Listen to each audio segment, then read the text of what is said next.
Thank you very much, Governor.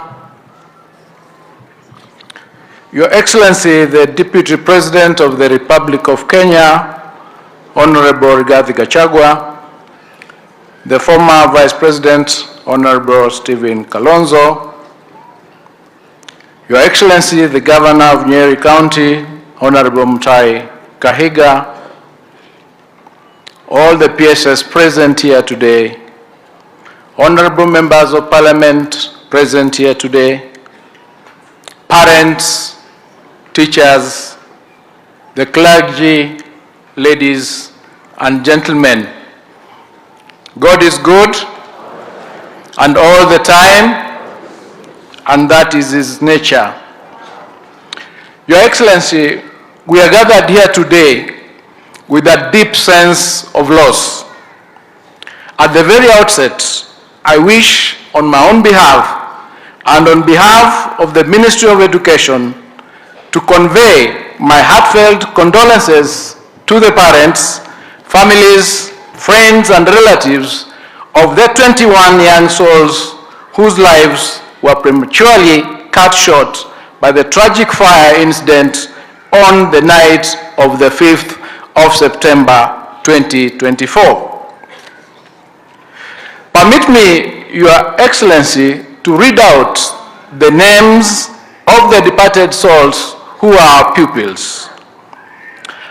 Number 1, Ernest Ngaruya Mwangi, Emmanuel Gashoroyo Kiragu, Lewis Wairagu Maina, Michael Ndungu Murithi, John Mungu Githichi, Bernard Warutere Kuria, Robinson Thehuri Kamida, Collins Murithi Washira, Roy Victor Mturi, John Com Njuguna, Samvin Mnene Maina, Timothy Weru Gadhogo, Kent Mungai Mwangi, Ferdinand Karioki Washira, Kelvin Kabogo Njogu, Travis John Karioki Munyeki, Roy Brandon Mugo Gikonyo, Lewis Mashira Gaku,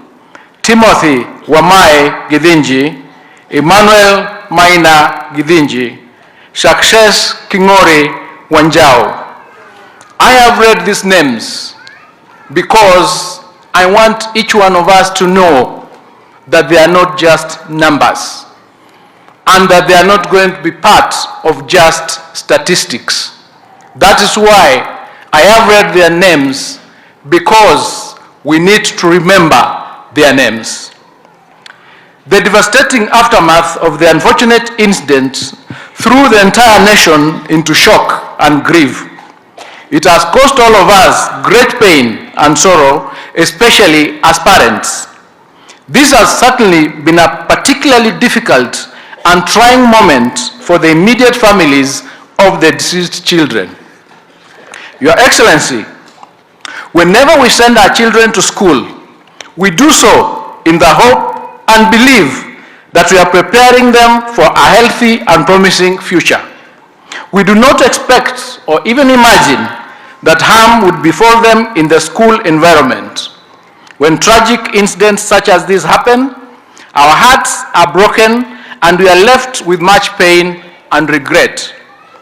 As the government, both at the national and county levels, we've made efforts to provide various support to the affected families. Other players, including governmental organizations, have also been very supportive. We will continue to give support as you send off your loved ones. We are acutely aware that this cannot wipe away your tears or take away the unimaginable pain of losing a loved one, especially at such a tender age, when they were full of promise.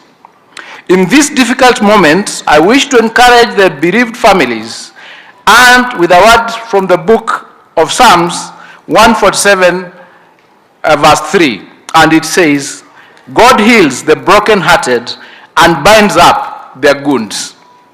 I pray that as you go through this hard and trying time, that the Lord will give you the strength to endure, and that He will heal your hearts and bind your wounds.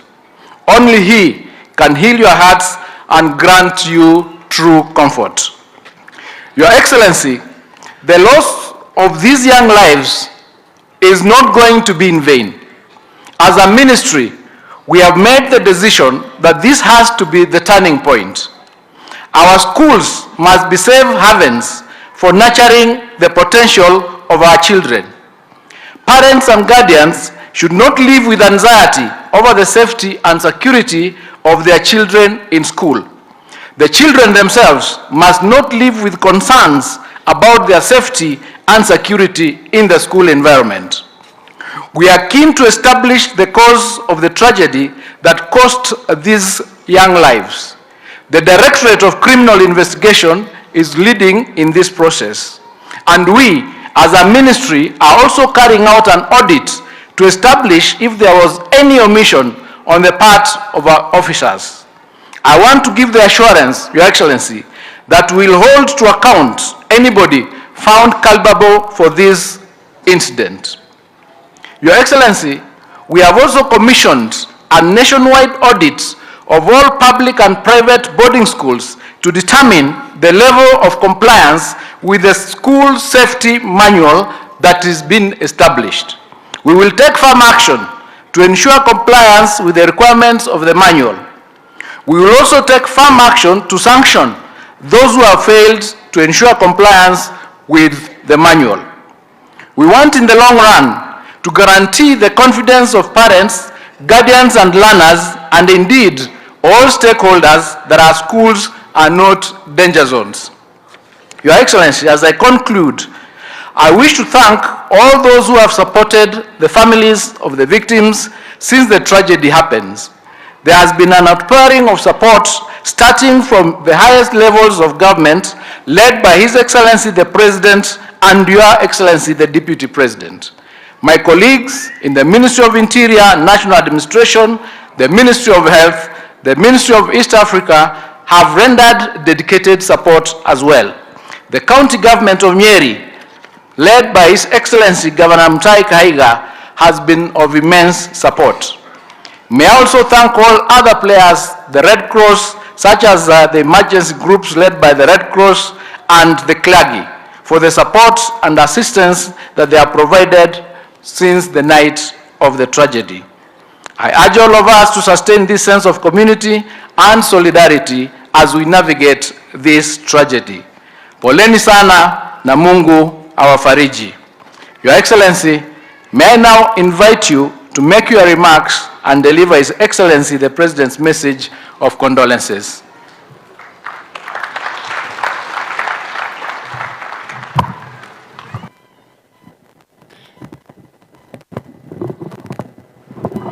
Asanteni sana, tafadhali tuketi. The moderator of the 24th